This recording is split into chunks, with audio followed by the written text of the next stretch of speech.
서울에서 광주로 가는 열차가 있습니다. 그 열차가 목적지에 제대로 도착하기 위해서 어떻게 해야 하겠습니까? 가장 먼저 중요한 것은 그 열차의 방향이 광주여야 합니다. 그 방향이 부산이 되거나 평양이 되거나 순천이 되어지면 안 되는 것이죠. 방향이 광주로 가야 되는 것입니다. 그리고 또 하나 중요한 것은 아무리 방향이 분명하여도 기차이기 때문에 철로의 레일을 벗어나서는 안 됩니다. 가끔 우리는 보도를 통하여서 보고 듣는 일이 있습니다. 기차가 가다가 탈선하여서 갈 수 없게 되었다는 보도를 듣고 보게 되어지는 것입니다. 저와 여러분들은 모두가 다 천국 가는 순례자들입니다. 역시 그 걸음에는 두 가지가 필요합니다. 하나는 우리의 인생의 방향이 영원한 천국이어야 합니다. 천국이 아닌 다른 것, 다른 곳, 다른 사람이 방향이 되면 바로 그리스도인의 삶의 길이 제대로 가는 것이 아닙니다. 그리고 또 한 가지는 천국 가는 방향이 분명하지만 그 길에서 벗어나면 안 됩니다. 다시 말씀드리면 믿음의 걸음이 탈선하면 안 된다는 것이지요. 요나는 여러 예언자들 중에 특별한 사람임에 틀림이 없습니다. 하나님께서 니느웨로 가라 했더니 방향을 거꾸로 다시스로 가다가 바로 바닷속에 빠뜨려졌고 큰 물고기 속에 들어가는 하나님의 심판을 받았습니다. 그러나 그 물고기 뱃속에서 깊이 회개의 기도를 함으로 말미암아 하나님의 은혜로 요나는 구출받습니다. 그리고 이제 방향도 제대로 니느웨로 가고 믿음의 탈선도 하지 않았습니다. 오늘 본문의 말씀 4장 앞부분에 보면 3장 4절에 이런 말씀이 있습니다. 요나가 그 성읍에 들어가서 하루 동안 다니며 외쳐 이르되 40일이 지나면 니느웨가 무너지리라 하였더니 하나님의 말씀을 그대로 가서 선포합니다. 방향이 제대로 되어 도착했고 그리고 하나님이 주신 예언자의 사명을 잘 감당하는 믿음의 걸음을 걸었습니다. 그런데 이제 오늘 우리가 함께 읽은 4장 말씀에는 다시 요나는 믿음의 탈선을 하고 말았습니다. 믿음의 탈선을 한 정도가 아닙니다. 믿음의 탈선의 대형 사고가 났다, 그렇게 말할 수 있습니다. 기차가 가다가 탈선하는 정도가 되면 사람을 다치지 않지만 기차가 탈선해서 전복하면 인명사고가 나는 대형 사고가 일어납니다. 마치 요나는 1장에서 믿음의 탈선을 한 것은 탈선 정도였습니다. 그러나 4장에서의 믿음의 탈선은 대형 사고를 낸 바로 믿음의 탈선이었다는 것입니다. 오늘 읽은 본문의 말씀 1절에 보면은 요나가 매우 싫어하고 성내었다, 이런 말씀이 있는데 그 말씀 가운데 싫어한다는 것은 악했다라는 말과 똑같습니다. 악하다라는 뜻이 싫어한다는 말의 뜻에 있습니다. 1장 2절에 보면 니느웨의 악독이라는 말이 있는데 그 악독과 같은 뜻을 가진 것이 오늘 본문의 말씀에 싫어한다는 뜻입니다. 무슨 말입니까? 1장에서는 도망을 갔지만 이 4장에서는 지금 요나가 하나님 앞에 그 악이 어떤 성경학자는 극에 달하고 있다, 이렇게 표현했습니다. 지금 요나는 단순히 믿음의 탈선을 하여 도망간 정도가 아니라 하나님 앞에 그 악함이 극에 달해 있는 요나의 믿음의 탈선을 볼 수 있습니다. 그 이유가 가장 먼저 무엇이겠습니까? 민족의 이유가 있습니다. 니느웨는 아시리아의 수도입니다. 이스라엘의 적대국이었고 원수의 나라였고 결국 아시리아에게 북쪽 이스라엘이 멸망하지 않았습니까? 그래서 당연히 니느웨의 생각에는, 이 요나의 생각에는 니느웨는 반드시 멸망당해야 된다는 겁니다. 다시 일어서면 안 된다는 겁니다. 그런데 3장 10절에 보면 하나님께서 말씀을 듣고 회개한 니느웨 성을 뜻을 돌이켜서 용서해 주셨습니다. 하나님의 택한 백성이는 이스라엘의 원수의 나라, 더군다나 그 수도의 니느웨는 반드시 하나님께서 멸망시켜야 되는데 어찌 회개한다고 용서합니까? 지금 요나는 하나님 앞에 반발하고 원망하고 불평하고, 그리고 그 모습이 하나님 앞에 악함을, 아주 극도로 올라가 있는 요나의 모습을 볼 수 있다는 것입니다. 출애굽기 19장 5절 6절에 보면은 하나님이 시내산에 모세를 불러서 제일 처음 하신 말씀이 있습니다. 20장에 십계명이 나오지 않습니까? 십계명 이전에 시내산에서 하나님이 모세에게 가장 첫 번째 하신 말씀이 두 가지입니다. 하나는 세계가 다 내 것이라. 온 세상이 다 하나님의 소유이다. 그러므로 너희 이스라엘 백성들은 제사장의 나라가 되어서 온 세계를 구원해야 된다. 그것이 바로 하나님이 모세에게 준 첫 번째 명령의 말씀이었던 것입니다. 요나는 그 말씀을 순종하지 않습니다. 니느웨 성은 회개해도 용서하면 안 됩니다. 지옥의 땔감이고 이스라엘의 원수고 영원히 멸망당해야 될 저 나라 멸망해야 됩니다. 그것이 요나의 생각이었기 때문입니다. 저와 여러분, 오늘의 요나가 아닙니까? 오늘의 요나가 아닙니까? 내가 십자가의 은혜로 구원받았다면 믿지 않는 너도 십자가의 은혜로 구원받을 수 있습니다. 내가 생명의 길을 걸어간다면 우리 동네에 믿지 않는 사람들도 다 구원의 백성이 될 수 있습니다. 교회가 하나님의 택한 백성이 모이는 공동체라면 교회 밖에 있는 믿지 않는 모든 세상 사람들도 구원의 백성이 될 수 있다는 것입니다. 심지어 이슬람에게도 하나님이 구원의 역사를 일으키십니다. 심지어 이단도 회개하면 하나님이 용서해 주시는 것입니다. 저와 여러분, 우리에게 참으로 중요한 신앙은 믿음에 굳게 서야 된다는 부분이 있습니다. 정말 믿음에 굳게 섰다면 모든 사람을 내 가슴에 안을 수 있는, 믿지 않는 사람, 이슬람, 이단까지도 내 가슴에 안을 수 있는 그러한 그리스도인이 될 때 하나님 앞에 선한 그리스도인이 될 수 있는 거예요. 나는 구원받았으나 너는 지옥의 땔감이다. 나는 구원받았고 너는 멸망의 자식이다. 나는 하나님의 나라의 백성이고 너는 사단의 백성이라고 완전히 이원화시켜서 그들을 구원해야 될 제사장의 책임을 잃어버린다면 그것은 오늘의 요나가 되고 마는 것입니다.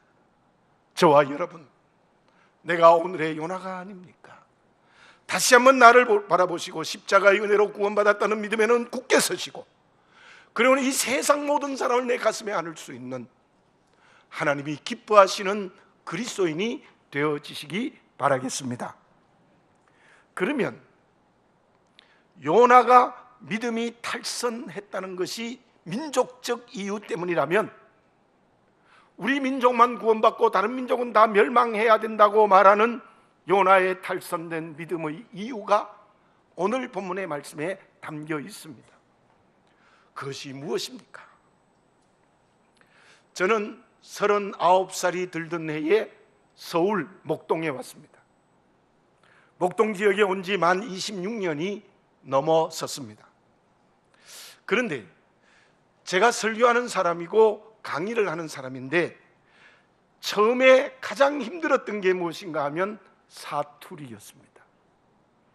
제가 한 번은 여러 사람들 앞에서 화요 성경 공부 강의를 하는데 쩐기라는 말을 했어요.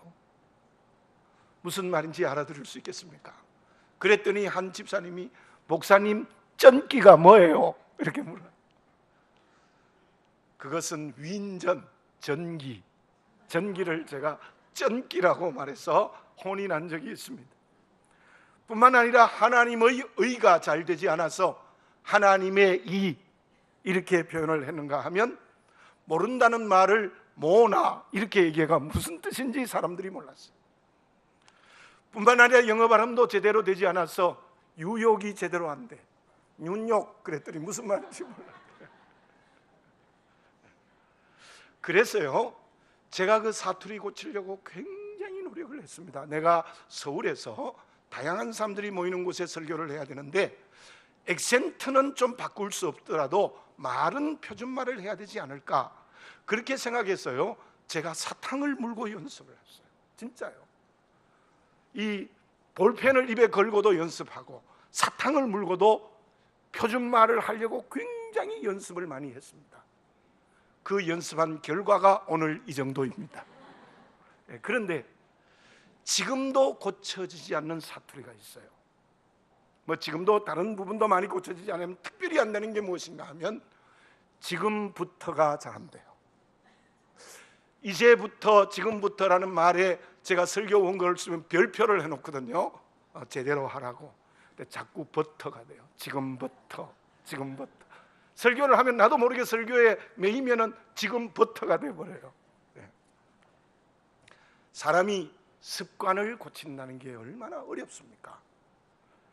39년 동안 사용했던 사투리를 온전히 고쳐내는 데는 참 어렵다는 생각이 들었습니다. 자, 오늘 요나의 믿음의 탈선이 무엇인지 봅시다. 오늘 본문의 말씀에서 믿음의 탈선을 하고 하나님 앞에 악하게 된 이유가 무엇인가 하면은 1장에 지은 죄를 거듭 지은 거예요. 요나는 1장에서 죄를 짓고 2장에서 철저히 회개하죠. 성전을 바라보나이다. 주의 약속을 지키겠습니다. 주권은 주님께 있습니다 하고 철저히 회개했는데도 4장에 와서는 더 큰 믿음의 탈선을 하는 하나님 앞에 악한 죄인이 되어져 버리고 만 거예요. 우리가 그럴 때가 많이 있지 않습니까? 저도 그렇습니다. 정말 어떤 결정적인 잘못을 하나님 앞에 회개할 때 어떨 때는 제가 이 새벽 제단에 엎드려서 눈물 콧물 흘리고 회개해요. 하나님 이제는 절대로 그 죄 짓지 않겠습니다. 그렇게 기도하면요 절대로 그 죄를 지어요. 이상해요. 왜 그렇습니까? 왜 그렇게 믿음의 탈선을 합니까? 절대로 죄를 내가 짓지 않는다고 했는데 절대로 또 그 죄를 짓는 이유가 무엇입니까? 그게 요나의 4장의 믿음의 탈선인데 그 죄가 점점 더 커지는 거예요. 자, 1절의 말씀을 다시 한번 읽어보겠습니다. 요나가 매우 싫어하고 성내었습니다. 누가 싫어하고 성냈습니까? 요나가 싫어하고 성을 내었어요. 그리고 2절과 3절을 읽어보면 기도인데요, 그 기도가 어떤 기도예요? 한번 보세요. 제가 이 기도를 개인적으로 이렇게 한번 이름을 지어봤어요. 2장에서는 회개의 기도야. 4장에서 이 기도는 발악의 기도예요. 진짜 발악하는 기도예요. 한번 보세요. 제가 한번 읽어보겠습니다. 내가 고국에 있을 때에 이러하겠다고 말씀하지 아니하였나이까? 내가 빨리 다시스로 도망하였사오니. 그리고 마지막 부분에 보면은 재앙을 내리지 아니하시는 하나님이신 줄을 내가 알았음이니이다. 3절에 보면 이제 내 생명을 거두어 가소서, 사는 것보다 죽는 것이 내게 나음이니이다. 자, 2절 3절의 기도는 전부 그 기도의 중심인데 전부 내 아닙니까? 내가 고국에 있고, 내가 빨리 도시스로 도망갔고, 내가 하나님이 재앙 내리지 않는 분 줄 알았습니다. 하나님 내 생명을 거두어 가소, 내가 죽는 것보다 사는 것보다 죽는 것이 더 낫습니다. 전부 내요. 그래서 제가 발악의 기도라고 이름을 붙인 겁니다. 진짜 2장에서는 회개의 기도를 했는데 여기서는 아주 자기 중심이 되는 철저한 자기 발악의 기도를 해요. 무슨 말씀입니까?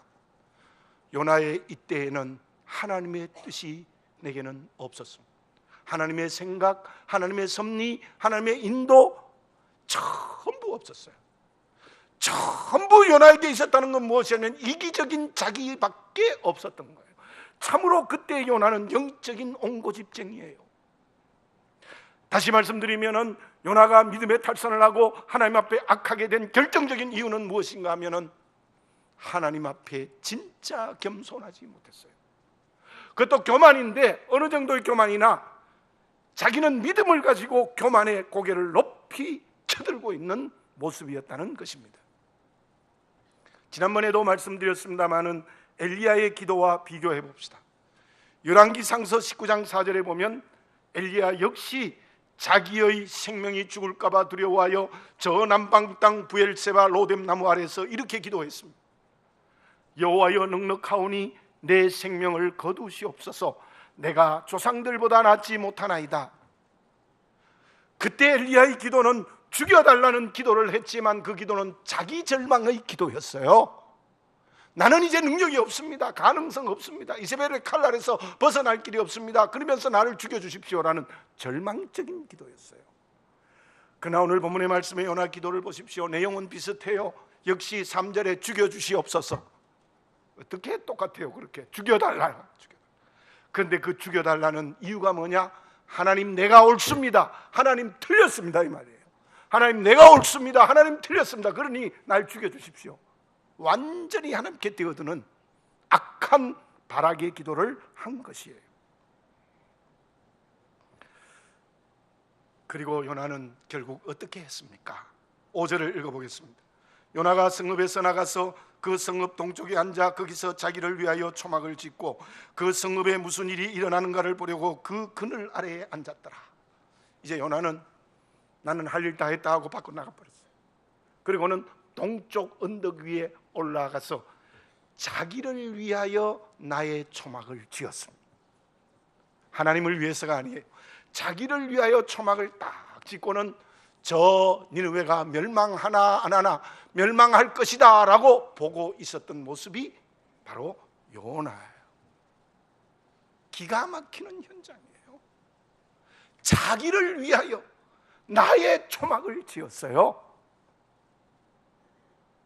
하나님이 말씀하셔도 변화가 없었던 것이지요. 천국 가는 레일을 벗어난 오늘의 요나가 나의 모습이 아닙니까? 하나님이 기뻐하시는 뜻이 무엇인가? 하나님의 생각이 무엇이고 하나님의 섭리와 하나님의 인도하심이 무엇인가를 전혀 보지 않고 자기의 초막을 짓고 자기 만세를 부르며 살아가는 오늘의 요나가 나의 모습이 아닙니까? 그러한 요나는 하나님 절대로 죄짓지 않겠습니다, 내가 죄짓지 않겠습니다 하고 울며 기도해도 절대로 그 죄를 짓는 거예요. 왜요? 내가 주인이거든요. 하나님 은혜로 나를 함께 해주십시오. 하나님 은혜로 나를 새롭게 하십시오가 아니에요. 내가 결단해서 하겠다는 거예요. 지금 우리는 느헤미야서의 말씀을 묵상하고 있습니다.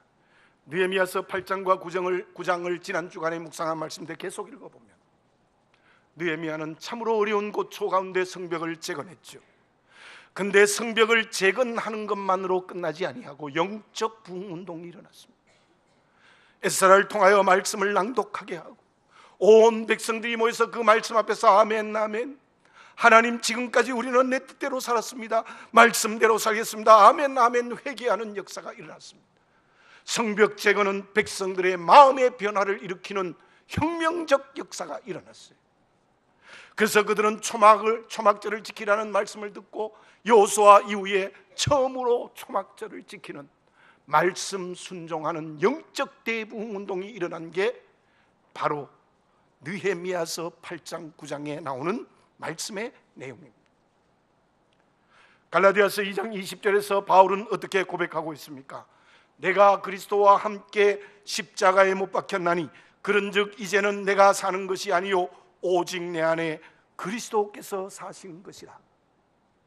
바울은 율법의 의로 말미암아 자기의 의는 율법을 지킴으로 이루어졌다고 자기의 의를 드러내던 영적 교만한 바울이 십자가의 그 자기를 못 박음으로 말미암아 이제 내 안에 내가 산 것이 아니라 그리스도께서 살았다는 지극히 겸손한 고백을 하는 겁니다.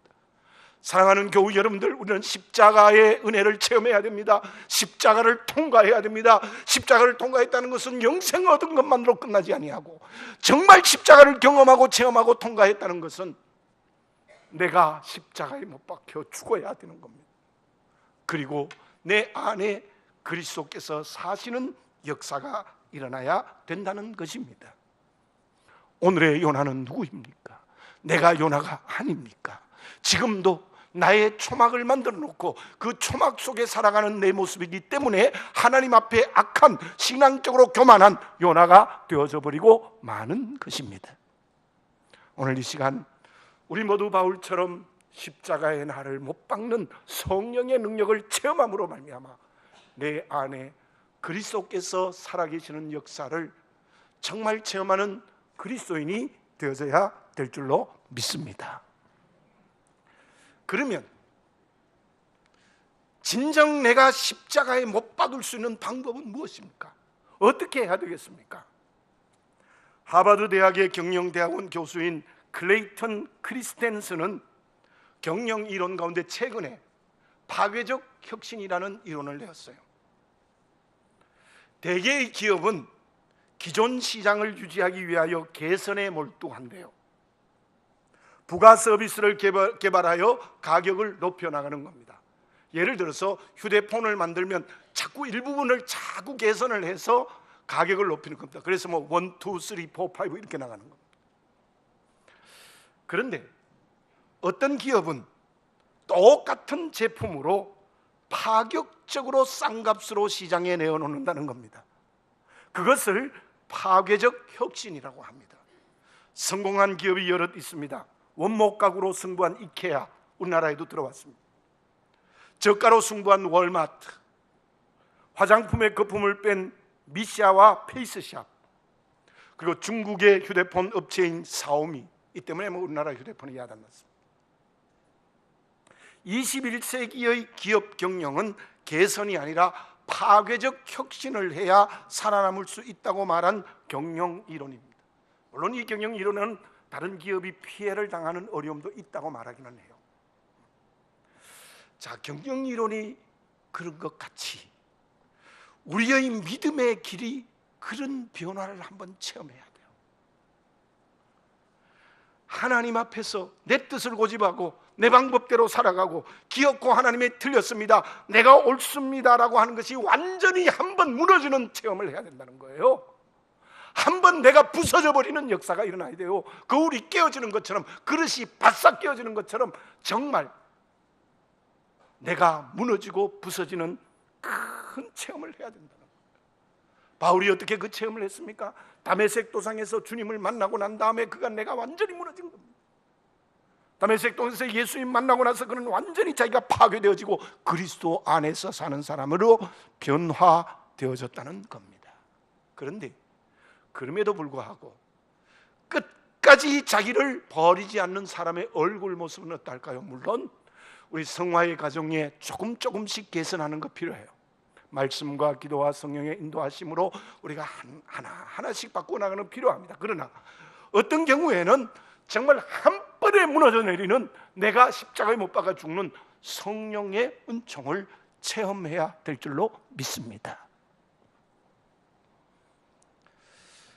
자, 이제 오늘 본문의 말씀에서 요나가 기어코 자기를 버리지 아니하는 나의 초막을 짓는 이유가 있습니다.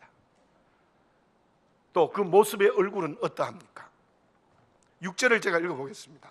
하나님 여호와께서 박넝쿨을 예비하사 요나를 가리게 하셨으니 이는 그의 머리를 위하여 그늘이 지게 하며 그의 괴로움을 면하게 하려 하심이었더라. 요나가 박넝쿨로 말미암아 크게 기뻐하였더니, 하나님이 자기를 위하여 자기 초막을 짓는 요나를 찾아갔어요.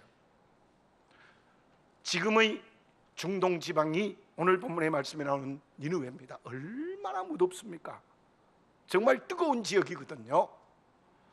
그때 하나님께서 박넝쿨을 탁 만들어서 그늘을 지어서 시원하게 해주었더니 요나가 어떻게 했습니다? 크게 기뻐했습니다. 아마 하나님께 감사했을 거예요. 크게 기뻐했어요. 그런데요, 7절과 8절에 보면 하나님이 또 준비하신 게 있어요. 벌레를 준비하여 이튿날 새벽에 그 박넝쿨의 입을 다 갉아먹게 해서 시들게 해버렸습니다. 그리고는 한낮에 뜨거운 동풍을 준비하여 요나를 혼미하게 만들었습니다. 그랬더니 요나가 무슨 말을 하고 있습니까? 또 말합니다. 사는 것보다 죽는 것이 더 낫습니다. 여러분들 자기 초막을 지으면요 죽는다는 말을 많이 하는 것 같아요. 계속 죽겠다는 거예요. 뜨거워서 죽겠다는 거예요. 야고보서 3장 10절이 그대로 요나에게 이루어졌습니다. 한 입에서 찬송과 저주가 나오는도다. 내 형제들아 이것이 마땅치 아니하니라. 여러분, 분명한 게 있습니다. 우리가 자기를 십자가에 못 박지 아니하고 자기 만세를 부르며 끝까지 살아가면 환경의 노예가 되어요. 좋은 환경이 있으면 감사합니다, 크게 기뻐하고, 어려운 환경이 있으면 하나님 이럴 수 있습니까? 라고 원망하는 저 광야의 이스라엘 백성과 똑같아요. 양식 주면 고맙습니다. 물이 없으면 원망하고, 또 물 주면 고맙습니다. 이게 왔다 갔다 하는 신앙이 환경의 노예가 되는 거예요. 여러분, 하나님이 옳습니다. 하나님의 뜻이 있습니다. 하나님의 섭리와 인도가 있습니다라는 신앙은 어떤 신앙입니까? 고난을 주어도 하나님의 뜻이 있습니다. 병마가 와도 하나님의 섭리와 인도하심이 있습니다. 고통을 주어도 하나님이 고통과 고난 속에 하나님의 섭리가 있습니다라는 환경의 지배를 받지 않는 사람이 진짜 신앙이에요. 그런데 이 요나는 박능쿨 주면은 아멘 할렐루야 만세를 불렀다가 조금 뜨거워서 홍건하니까 하나님 이럴 수 있습니까? 내가 죽겠습니다라고 대드는 이런 믿음의 탈선을 한 모습이에요. 욥을 봅시다. 욥은 다 잃어버렸죠. 재산도 다 잃어버리고 자식도 다 잃어버리고 거기다 아내는 욕하고 도망치고 거기다가 몸에는 헌대병을 앓아요. 기가 막히는 상황이 됐어요. 물론 저는 절망적인 기도를 하나님께 드렸지만 욥기를 정확하게 읽어봤어요. 친구 세 사람이 와서 계속 반박하지 않았으면 너는 죄 때문에 그렇게 된 거야 라고 했지만 그는 끝까지 하나님을 원망하지 않았습니다. 이후에는 살리라. 하나님 나는 천국 가면 살 겁니다. 하나님 이후에는 하나님이 나를 살려주실 것입니다 라는 소망을 붙들고 절대로 하나님을 원망하지 않았어요. 그리고 절망했던 죄까지도 나중에는 회개해요. 그 욥이 진짜 고난 속에 피어난 아름다운 신앙입니다. 가룟 유다는 물질을 탐한 죄도 있지만 가룟 유다의 결정적인 죄는 예수님을 이용하여 자기의 이상을 실현하려고 했던 죄입니다. 그는 결국 그것이 예수님을 팔아버렸고 비참한 최후의 길을 걸어가는 방법이었습니다. 여러분, 저를 포함해서 박능쿨을 주셔도 하나님의 뜻이 있다고 감사하는 그릇이 되어져야 될 줄로 믿습니다. 벌레로 갉아먹고 뜨거운 동풍으로 내 머리를 혼미케 하여도 하나님의 섭리와 뜻이 있다는 것을 믿고 감사하는 그리스도인이 되어져야 될 줄로 믿습니다. 그 사람이 나의 초막이 아니라 여호와의 집을 지은 사람입니다. 우리가 잘 아는 데살로니가전서 5장 16절에서 18절에 어떤 말씀이 있습니까? 항상 기뻐하라, 쉬지 말고 기도하라, 범사에 감사하라, 이는 그리스도 예수 안에서 너희를 향하신 하나님의 뜻이니라. 박능쿨이 있어도 벌레가 있어도 항상 기뻐하고 그 두 가지가 교차해도 쉬지 말고 기도하고 그 모든 일이 겹쳐 일어나도 범사에 감사하는 사람, 그 사람이 하나님의 뜻대로 사는 사람이라는 것입니다. 우리 모두 환경을 넘어서는 오직 하나님과 관계에 살아있는 여호와의 집을 짓는 그리스도인이 되어져야 될 줄로 믿습니다. 결과는 어떻게 되어졌습니까? 본문의 말씀 9절을 제가 한번 읽어보겠습니다. 하나님이 요나에게 이르시되 내가 이 박능쿨로 말미암아 썩내는 것이 어찌 옳으냐 하시니 그가 대답하되 내가 썩내어 죽기까지 할지라도 옳으니이다 하니라. 죽는다는 말 진짜 많이 해요. 또 해. 너가 박능쿨 때문에 썩내는 것이 어찌 옳으냐. 그러니까 하나님 나는 죽어도 내가 옳다는 거예요. 죽어도 내가 옳다는 거예요. 기가 막힌 신앙적 교만을 끝까지 고집해요. 그랬더니 하나님께서 10절 11절에서 이런 말씀을 하십니다. 여호와께서 이르시되 내가 수고도 아니하였고 재배도 아니하였고 하룻밤에 났다가 하룻밤에 말라버린 이 박넝쿨을 아꼈거든 하물며 이 큰 성읍 니느웨에는 좌우를 분별하지 못하는 자가 12만여 명이요 가축도 많이 있나니 내가 어찌 아끼지 아니하겠느냐 하시니라. 여러분들 신구약 성경 66권 중에 하나님의 질문으로 끝나는 성경 말씀은 요나서밖에 없어요. 대개 성경은 신약은 축복으로 끝난다든지 딴 것까지 복음을 증거하라로 복음서에 끝난다든지 또 예언서들도 다 그러한 면을 가지고 있는데 오늘은 미완성으로 끝나요. 미완성. 그야말로 미완성이에요. 죽기까지라도 내가 옳습니다. 죽어도 내가 썩내는 게 옳습니다. 그랬더니 이 말씀하신 거예요. 너가 심지도 않고 재배하지 않고 기르지도 않는 이 박넝쿨을 아꼈거든 내가 저 좌우를 알지 못하는 니느웨 12만 명과 가축들을 아끼지 않은 것이 왜 합당하지 아니하냐고. 제가 요나서를 여러 번 설교를 하고 강의도 했는데 이 말씀을 꼭 드렸습니다. 요나서는 요나의 침묵으로 끝이 납니다. 요나가 대답하지 않았다, 말을 하지 않았다. 이게 무슨 뜻입니까? 하나님 옳습니다. 두 손 넣은 거예요. 하나님 내가 잘못했습니다. 하나님의 뜻과 하나님의 섭리와 하나님의 인도하심을 모르고 나를 고집했습니다. 내 초막을 지었습니다. 하나님 옳습니다 하고 두 손 든 게 요나의 침묵입니다. 여러분 시편 46편 10절에 이런 말씀이 있습니다. 너는 가만히 있어 내가 하나님 됨을 알지어다. 제발 불평하지 말고 원망하지 말고 어떤 고난 앞에서도 소리치지 말고 좀 가만히 있어. 하나님이 오르시니까. 우리 모두 요나처럼 믿음의 탈선을 했다면 하나님 앞에 고요히 울면서 침묵합시다. 두 손 듭시다. 하나님이 옳습니다. 할 말이 없습니다. 그때 우리는 여호와의 집을 짓기 시작하는 새로운 길을 걸어가는 그리스도인이 될 수 있을 줄로 믿습니다. 일본의 나구모 요시노리 박사가 1인 1식이라는 책을 썼습니다. 하루에 한 끼를 먹는 게 좋다. 근데 그는 그 책에서 이런 말을 합니다. 배고픔이 축복이다. 배고픈 게 축복이래요. 정말 우리가 옛날에 가난할 때 배고픈 것은 고통이지만 지금 이렇게 풍성한 쪽에는 배고픈 것이 축복이래요. 사람에게는 50조에 달하는 세포가 있대요. 이 세포들이 어떤 상황에서 병들기 시작하는데 그 병든 세포를 살리는 유전자가 있다고 합니다. 그 유전자가 시르투인이라는 유전자가 있는데 그 시르투인은 언제 활동을 하는가 하면은 위장에 음식이 없을 때 활동한대요. 신비하죠? 바로 병든 세포를 살리는 이 유전자는 위장에 아무런 음식이 없을 때 활동하여 바로 병든 세포를 살려내는 일을 한대요. 저는 그거를 읽으면서 금식이 좋구나 깨달았어요. 금식하는 게 이렇게 과학적으로도 좋은 것이구나라는 생각을 했습니다만 어쨌든 저는 이 글을 읽으면서 마태복음 5장 3절이 생각났어요. 마음이 가난한 자는 복이 있나니 천국이 저희 것입니다. 이 가난하다, 아무것도 없다는 거예요. 조금 있다가 아니에요. 아무것도 없는 가난. 여러분 오늘 나를 주님의 십자가에 못 박는 영적으로 진짜 가난한 그리스도인이 될 수 있겠습니까?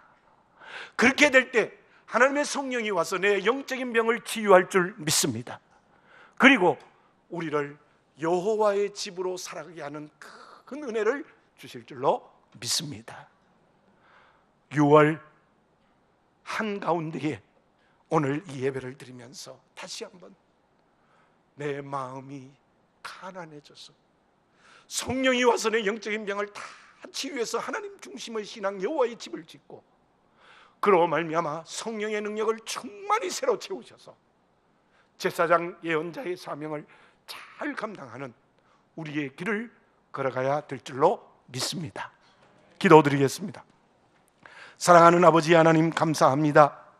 여호와의 집이 내 인생인지 나의 초막이 내 인생인지 정직하게 보게 하여 주시옵시고 진정으로 회개하여 하나님의 은혜 중심, 하나님의 섭리, 인도, 뜻 중심이 되는 여호와의 집을 짓고 살아가는 그리스도인이 되게 해 주시옵소서. 그때 성령께서 내게 능력 주시어서 예언자적 사명, 제사장적 사명을 하는 아름다운 믿음의 길을 걸어가게 되는 줄로 믿습니다. 하나님, 내가 어떤 경우에도 나의 초막을 짓지 말고 여호와의 집에서 살아가는 은혜의 그릇이 되게 해 주시옵소서. 예수님의 이름으로 기도드립니다. 아멘.